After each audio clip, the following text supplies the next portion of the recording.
Hello, Internet. This is Kopitiam Council. Once again, you are with Haffisz and Adi. This is, I think, the third week of September. But before we go ahead and talk about the topics that we have in mind for today, I have one question for Adi and for those who are similar age with Adi. Adi, do you know what is a pager? I know what a pager is. I never had the Okay. benefit of actually holding one or using one. I think the last All right. time I heard somebody ever use a pager was, I think, 2005, 2006, around there. So, yeah, I don't think I had the benefit, or a lot of people my age had the benefit of actually utilizing such fantastic piece of technology. Indeed, yeah, it was a thing back then. I'm not trying to sound like I'm way older than Adi, but I also have no experience with pager. But apparently, pager made a headline in Middle East this week, where an explosion simultaneously explosion of pages. Uh, Throughout Lebanon, Adi, causing 300 people dead and more than thousands, 3,000, I think, 3,000 people who were injured in the result of these explosions. They were happening in schools, in hospital, and supermarket. Hezbollah, by the belief sources, blaming Israel for this attack, but of course, Israel neither agree or claiming to this attack. They're just keeping their mouth shut.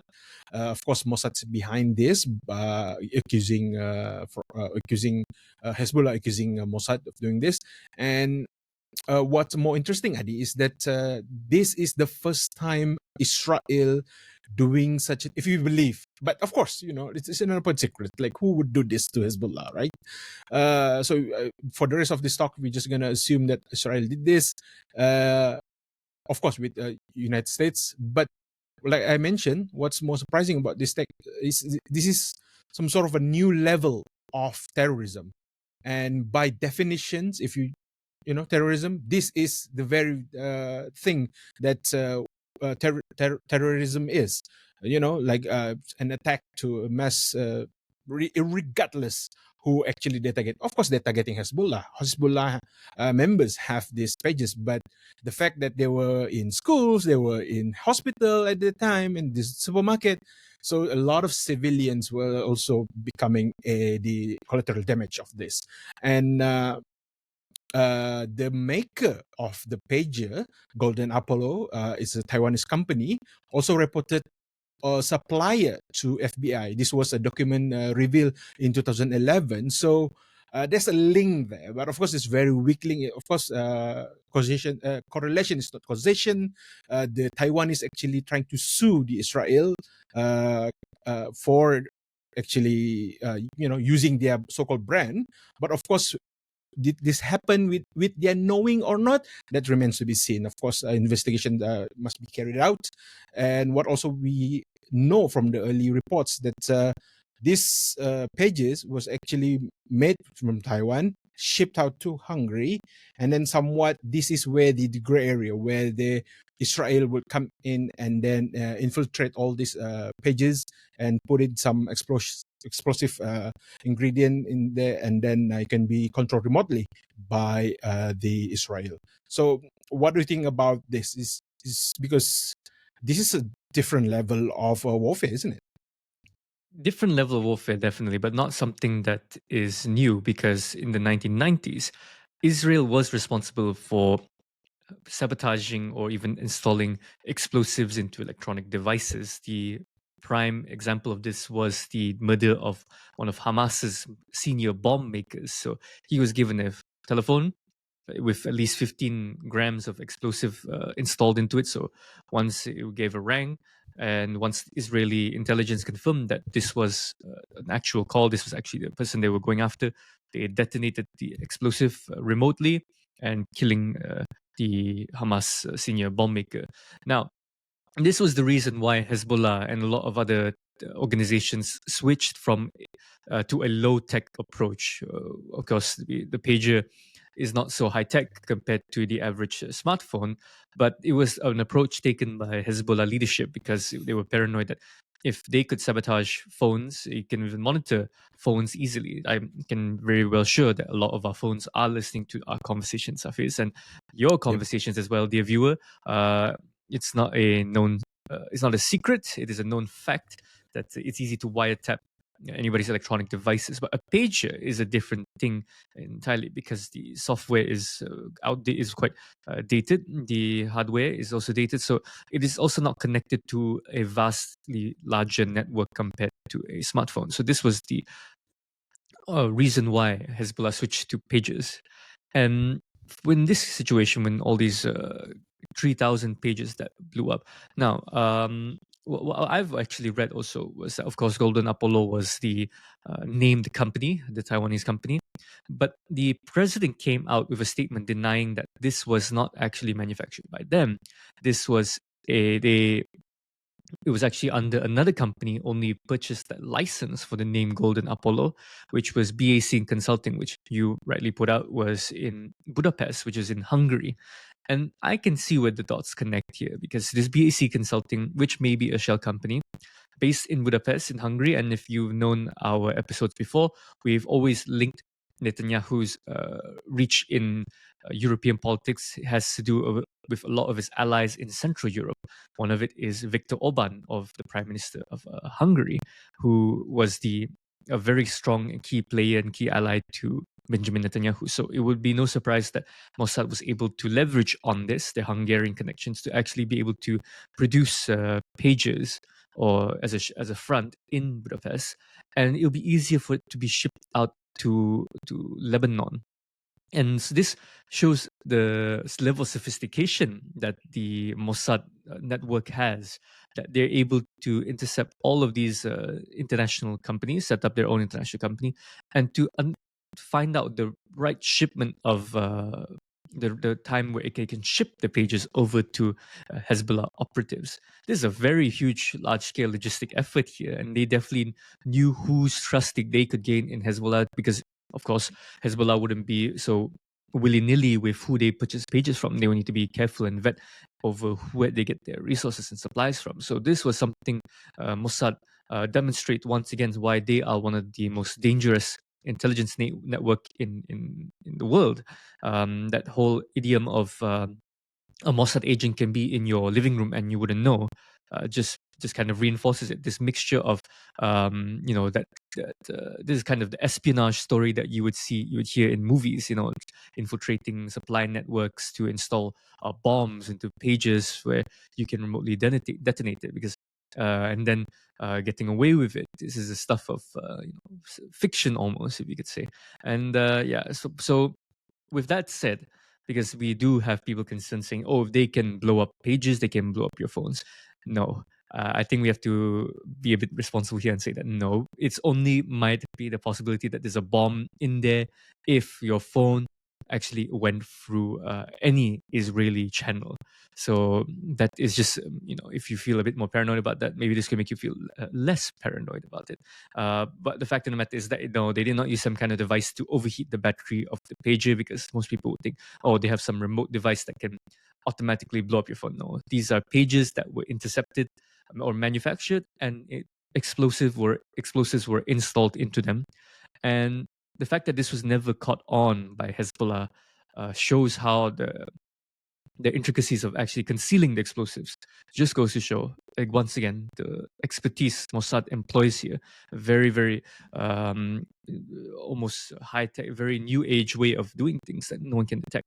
You're tackling a low-tech solution with one that is a mixture of high-tech and tradecraft, essentially. So I would say it's a very horrible situation, but it just goes to show that Mossad is not, if you'd like to underestimate Mossad, that is a very dangerous outlook to take. Now, in hindsight, when we talk about this now that we know how heavily logistically involved in this, like how meticulous planning had to involve in this kind of warfare. Now I started to think, like, because Adi, we talk about a Mossad spy was actually caught in a Ramadan bazaar a few months ago. Now seems like they really wanted to do it. It's like they want to be caught. So maybe it's a red herring, something that had already happened in the background, and that one guy, that one so-called allegedly Mossad spy, you know, supposed to be like a black sheep of the operation, just like, okay, you caught this guy, we're gonna do our operation somewhere else. So okay, now I got a feeling that that's probably what happened a few months ago in Malaysia. But going back to the patriotic in Lebanon, one thing also that happened several days, I think, is walkie-talkie also. But this time it's Japanese brand exploded as well. So seems like Taiwanese and Japanese really got into really hot water here. But of course, they are also denying that they produce this, and whatever, they actually don't produce this anymore. They say at the back of the exploded walkie-talkie there was no stick of genuine application, what so called. So maybe they said this is something manufactured by other companies that using their logo. So again, like you said, intercepted by Mossad and then planted the some so-called explosive stuff in there. So I know you said that we shouldn't be worried about our phones that nearby. No, I didn't say we we can shouldn't listen. be worried. We shouldn't be as worried as we think, though. We should Shouldn't still be be as worried worried as we think. regardless, All right, just all not right, as all worried as crazy. right. The Yeah, hysteria but going around, that's the worrying part. So less correct. still worried though. Yeah. Okay. Yeah. Of course. Definitely. Yeah. But what I want to say is that this impossible kind mission possible kind of like tactic is like you said, it's not new, and we are exposed to it. So of course, there's always risk of this, but we need to see that this is part of. I think a trade war that's happening as well in China and US. You may say, "Oh, this is United States brain," but actually they're made in factory in China as well. So you can't be too sure these days. Whoever it's a Chinese brand is, but it's probably manufactured in Hungary, like you mentioned, for European market. So that's something that we need to keep in mind. But other than that, this is very worrying on another level. If you're IT expert, if you're a cyber attack expert, this is somewhat, you won't be sleeping very comfortably at night, thinking that a simple device around you, as simple as maybe alarm clock. I don't know who has alarm clock these days, but even then, if it could be exploding in front of you. Yeah, so I think the wake of these situations we have to consider is for Mossad, they would definitely write this off as a critical success because of how precise the attacks were. All simultaneously, all these pages and walkie-talkies blew up all at the right time. And the collateral is, I think, wasn't really. They would think that the collateral would be minimized, so to say. But there were a few collateral instances. There were some pages that blew up in funerals or in public spaces, and some people were injured. I think there was a report of a girl who was playing with the father's pager, and it just blew up right in front of her hand. So the collateral is something that I think Mossad would look into to be more precise. But I think for them, what does it really matter when it comes to achieving the target in terms of the success rate of how many they were able to incapacitate? 3,000 injured. That means 3,000. If they believe all these 3,000 are Hezbollah operatives, that's 3,000 people that are out of commission and unable to continue their operations. This would definitely inhibit Hezbollah, and it proves that it was a way to soften the ground before laying what is we are seeing now, which is a lot of bombs being deployed, being dropped in southern Lebanon. Some of it killing a lot of high-ranking Hezbollah people. So this was more like a scare tactic at the same time, a fear tactic. It's definitely a psychological one because now, if you cannot trust a pager, which is already a low-tech, easily concealable item of technology. What other methods can Hezbollah employ to be able to communicate with one another? Will they have to use a more manual way of doing things, like sending, letters and all that, or even using agents to send, information to one another? It's very hard to coordinate now, I think, and I think knowing Hezbollah's leadership has been historically paranoid, they would try to look for another solution. And I think in the looking for that other solution, Mossad will already be deploying their contingencies on how to intercept Hezbollah here. I think the only success that, if you want to look at successes in other places, insurgent groups, you would look at the Taliban. They employed a completely low-tech approach where they are completely off the grid. They are untraceable in a way, and that is what helped them, assisted them in repelling a lot of the Americans, forcing the Americans to leave Afghanistan. So, would Hezbollah be willing to take on that kind of approach that their Afghan counterparts are doing, or even some of the other organizations or networks? Would they be leveraging on them more? That would be remain to be seen. We know is that this would maybe escalate Iran's involvement in the region, because, of course, we know Iran's ties with Hezbollah is quite on amicable terms, quite friendly terms. At the same time, these pages were in the hands of the Iranian ambassador to Lebanon, who also was reportedly injured in this attack. So this can be seen as another act of aggression, something that crosses the line, because this is an operation we've never seen before. We've never seen something on this kind of sophistication, or even how cold the approach is. It's a very cold-hearted approach if you think about it. You don't have to fire a gun or a bullet or anything. You just install bombs in there. You leave it to go out in the wild. Then at the right time, you just press the button and, boom, and operation is done. So it's a very cold-hearted approach. And I think that is what riles up a lot of people, because of how efficient it is and how detached you are from the direct operation. So this would probably transform how intelligence work, it be in the Middle East, or how counter intelligence would be. But Hezbollah is definitely rushing around to figure out where